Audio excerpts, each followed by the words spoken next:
Welcome back to Allsport ABP, and I have with me the preview of the Bangladesh versus South Africa Test Series. I'm going to preview the first Test match, especially look into what both teams might shape up to be and what form they're in, and how they might look into this series as a whole. First of all, can anyone tell me when did South Africa last tour Bangladesh and play a Test match? It's been 9 long years. So the last time South Africa came to Bangladesh and play a test match was back in 2015. They've played both in Dhaka and Chattogram, which are actually the venues for this year's test series as well. So both matches were draws because it was largely rain affected. So there were no possibilities of having results over there. But just to give you an idea of how long back that was, that South Africa team back in 2015 had active players such as Dale Steyn, who's doing really good in commentary right now. They had Hashim Amla with them. They had Morne Morkel, who's doing more of a coaching job in his time for quite a few years now.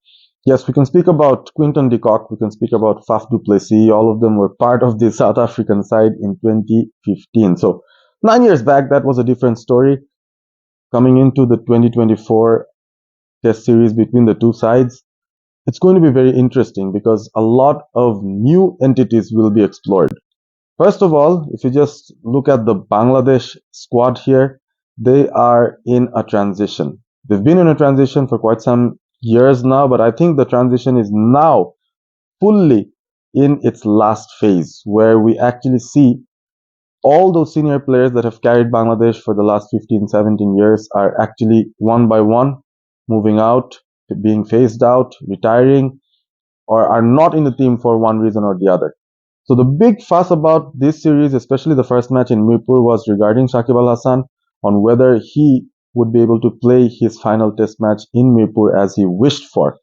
So he was on his way. He was halfway in, as far as we came to know. He came till Dubai, was about to embark on the aeroplane to reach Bangladesh, but then he was, advised from Bangladesh, from the government, from his well-wishers and other, important people that understand the situation, that it's better if he doesn't come because there might be some security concerns. So Shakib Al Hasan is not available. That's the bottom line.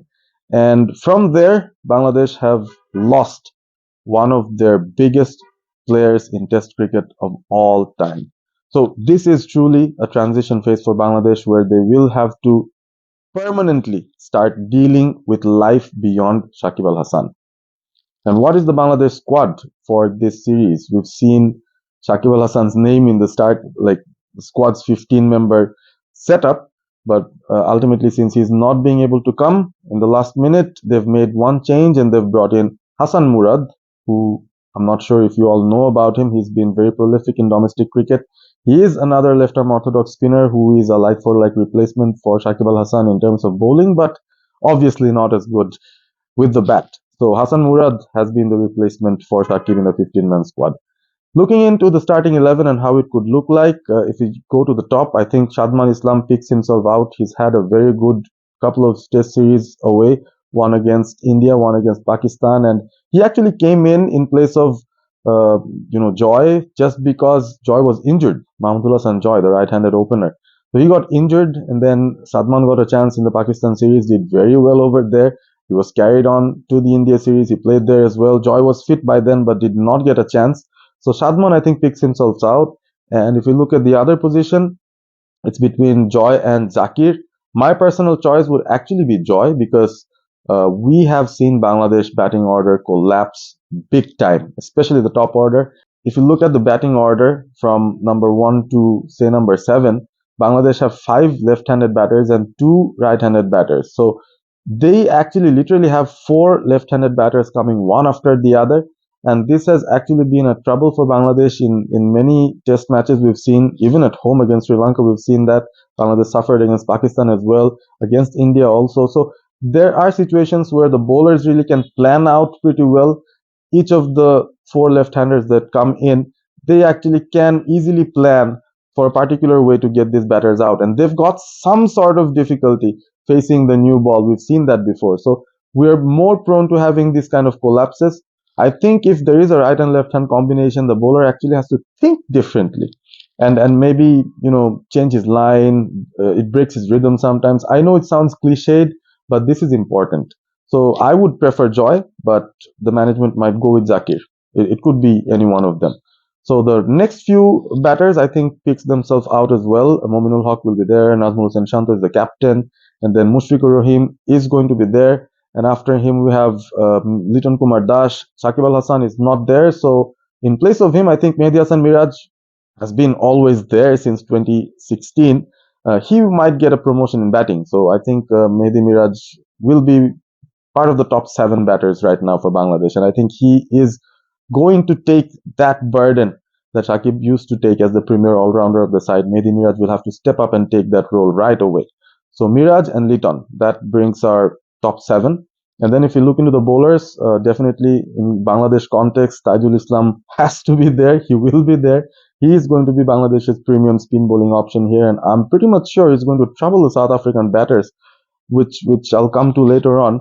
They've never actually played in Bangladesh. The entire squad that's coming in, none of them have played in Bangladesh in Test cricket, so it will be difficult for them. I can assure you that. Okay, so moving on, Taijul Islam at number 8, and then at number 9, could we look at debut for Hassan Murad as another slow left-arm orthodox spinner, or could we have Naim Hassan, the tall right-arm off spinner who has really done well, especially at home?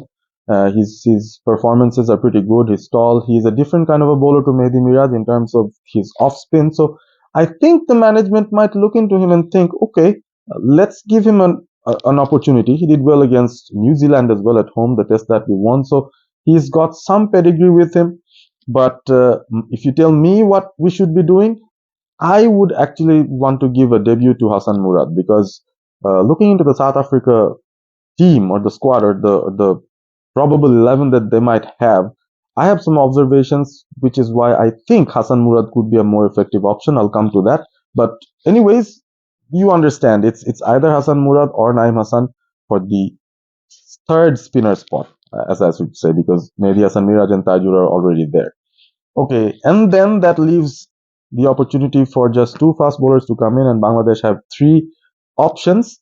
So one is Hassan Mahmood. I think he should definitely be in the team. He's the most informed fast bowler in the Bangladesh test setup right now, and I think his discipline with the ball and the swing that he gets with the new ball is really important. We've seen that in his spells against Pakistan, against India, he's done really well. So he actually has the best start among any Bangladesh fast bowler since their test debut, something like that. So he has 20 wickets so far, and he's just played 4 test matches. So by far, he has been the most prolific wicket taker for Bangladesh in terms of pacers who've made their debut and just played 4 matches. So he will definitely be there. There's no doubt about it. So no debate on that.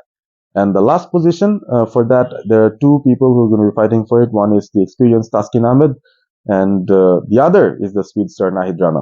I would prefer Nahid Rana, just because he's the X factor, and I think Bangladesh has lost a big X factor in the form of Shakib Al Hassan, who really understands what to do. He's very street smart. He can bowl properly and think the batters out. That's one kind of an X factor. Nahid Rana is the other kind of X factor who comes in with brute pace, and he's very tall. So if the Mirpur wicket, even though it's spin conducive or whatever the situation is, we can see winter is sort of coming in. It's a bit foggy in the morning, so there might be some moisture in the morning that spacers can get use of.